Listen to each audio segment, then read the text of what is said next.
అవును. మళ్ళీ మళ్ళీ మనం లేడీస్ టైలర్ తర్వాత మళ్ళీ ఆ కాంబినేషన్ చూస్తున్నాం అర్చన గారితోటి. నేను కూడా దాసి దాసి దాసిలో కలిసి చేసాం అర్చన గారు నేను. ఇది కరెక్ట్ అండి. అదే నేను వెంటనే అదే మళ్ళీ అర్చన గారితో మళ్ళీ ఎన్ని సంవత్సరాలకి, ఎన్ని ఏళ్ళు అండి? ఇన్ని సంవత్సరాలకి 35 ఏళ్ళ ఇంకా ఎక్కువ? 36 సంవత్సరాలు, 36 years.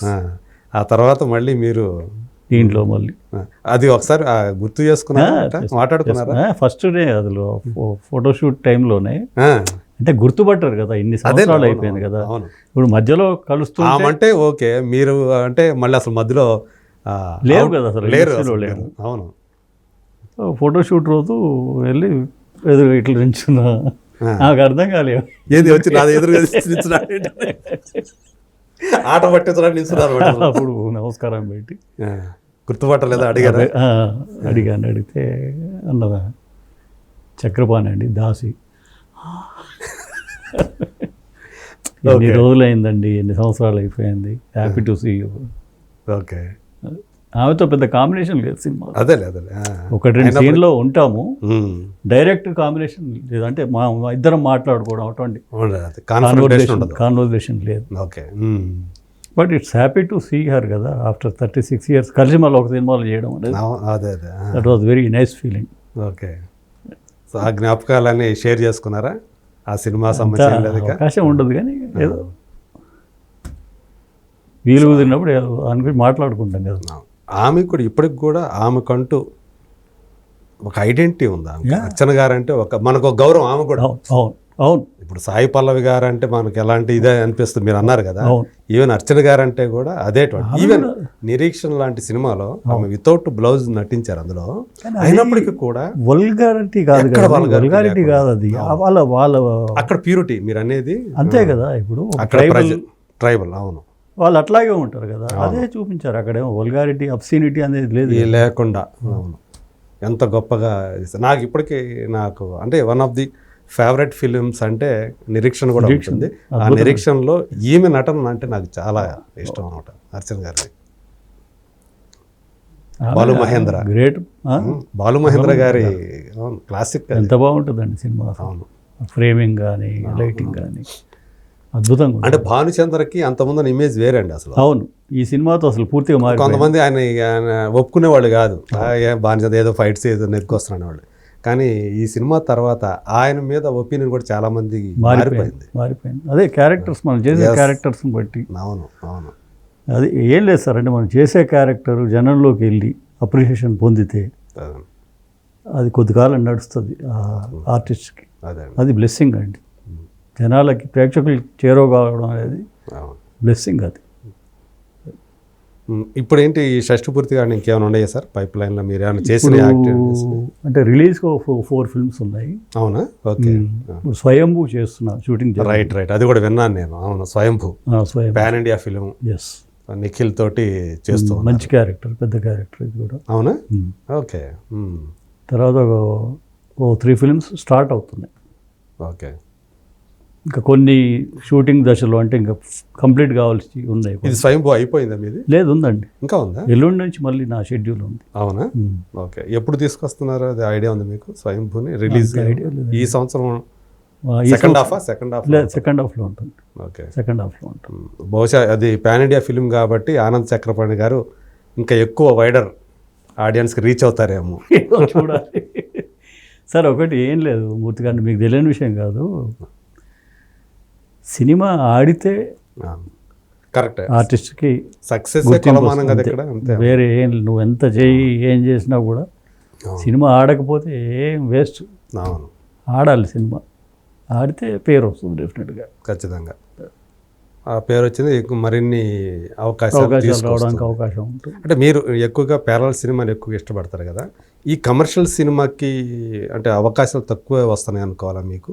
లేకపోతే మీరే కొంచెం హెవీగా ఉంటూ వచ్చారు ఇప్పటివరకు కూడా?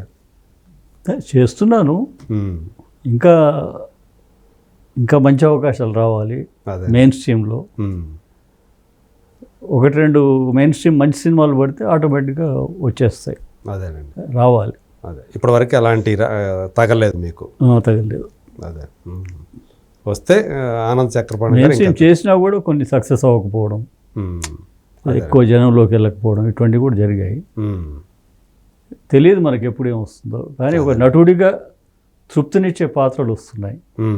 మెయిన్ అది ఏదో చేసావా అని కాకుండా నిజంగా ఎస్, ఇది మనకు వెనక్కి తిరిగి చూసుకుంటే కెరియర్లో one of the best films, satisfaction ఇచ్చేటువంటి క్యారెక్టర్స్ దొరికాయి ఉన్నాయి కదా, చేస్తున్నాం అటువంటి పాత్రలు చేస్తున్నాం. ఇప్పుడు మనం చెప్పుకున్నాం మీరు అంటే ఇవన్నీ గుర్తుకొస్తాయి కదా. అవును, ఎప్పటికి గుర్తుండేది, ఎప్పటికైనా క్యాలిబర్ తెలిసే క్యారెక్టర్ కూడా.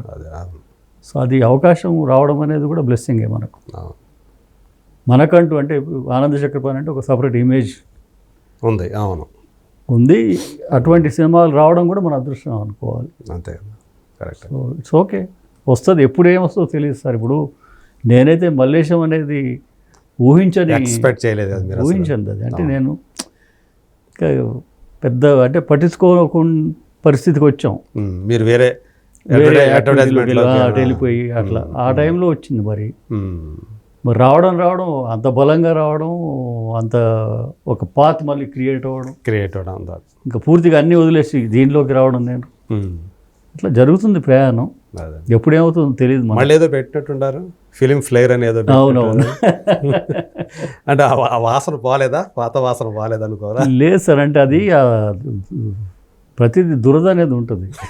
యాక్టింగ్ ఎట్లా దురదో, ఇప్పుడు నేను యాడ్ ఫిల్మ్స్ చేసేవాడిని, అంతకుముందు డాక్యుమెంటరీస్ చేసేవాడిని. అది బాగా చేశాను నేను, బాగా. నసరుద్దీన్ షా గారితో కూడా చేశారు కదా, back to the future, back to the future అదేదో అన్ని గుర్తున్నాయి. బ్యాక్ టు ద ఫ్యూచర్ ఏంటి అనుకుంటారు, బ్యాక్ టు ద పాస్ట్ అంటారు కదా మామూలుగా, అదే బ్యాక్ టు ద ఫ్యూచర్. అంటే అది చాలా ఆర్గన్ డొనేషన్ మీద. అవును, ఆర్గన్ డొనేషన్ అవేర్నెస్, అవయవదానం దానికోసం చేసింది అనమాట. సో ఆ దురద ఉంటుంది. కాబట్టి సినిమా షూటింగ్లు లేనప్పుడు ఏదో పని ఉండాలి కదా మనకు, we must be occupied. So అది ఊరికే పెట్టాము పక్కన. వచ్చినప్పుడు ఏదైనా వచ్చినప్పుడు, ఇప్పుడు మనం రెడీగా ఉంటే ఎప్పుడో ఏదో వస్తుంది. యాడ్ ఫిల్మ్స్ కోసమే కదా, ad films, corporate films, companies corporate films నేను చేసేవాడిని, బాగా చేసేవాడిని అవి. తర్వాత డాక్యుమెంటరీస్ అంటే మనకు నచ్చిన సబ్జెక్ట్, సోషల్ ఇష్యూస్ ఉంటాయి చాలా, అటువంటివి టేకప్ చేస్తాం. అంటే ప్రపంచానికి తెలియజెప్పడం కోసం. ఏదో ఒక ప్రాబ్లం ఉంది, సొల్యూషన్ లేదు దానికి, లేదా ఒక చాలామంది తెలియని విషయాలు కొన్ని ఉంటాయి, అటువంటి దాని మీద ఫోకస్ చేసి తీయడం, అవి ఇంటర్నల్ ఫెస్టివల్స్ పంపడం. ఇంతకుముందు డాక్యుమెంటరీస్ కూడా పంపారు కదా, ఫెస్టివల్స్కి వెళ్ళి అక్కడ మంచి అప్రిసియేషన్ వచ్చింది వాటికి.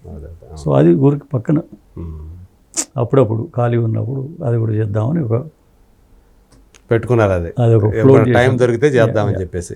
మరి ఒకవేళ వాటికి టైం కేటాయించాల్సి వచ్చినప్పుడు అదే టైంలో ఇక్కడ సినిమాలు వస్తే ఏంటి పరిస్థితి? అదేంటి, ఇప్పుడు డాక్యుమెంటరీ ప్రెషర్ ఏమి ఉండదు మనకు. Ad films, corporate films, ad ఫిలిమ్స్కి ప్రెషర్ ఉంటుంది, కానీ ఎంతసేపు సార్, ఒక రోజులో షూటింగ్ అయిపోద్ది. అది ఓకే, ప్లాన్ చేసుకొని చేసేయడం. ఎడిటర్ ఉంటాడు, ఇప్పుడు స్క్రిప్ట్ డైరెక్షన్ మనకు టైం కుదిరినప్పుడు నేను చేసి, అసిస్టెంట్స్ ఉంటారు, ఎడిటింగ్ అంతా రఫ్ కట్ వాళ్ళు చేస్తారు.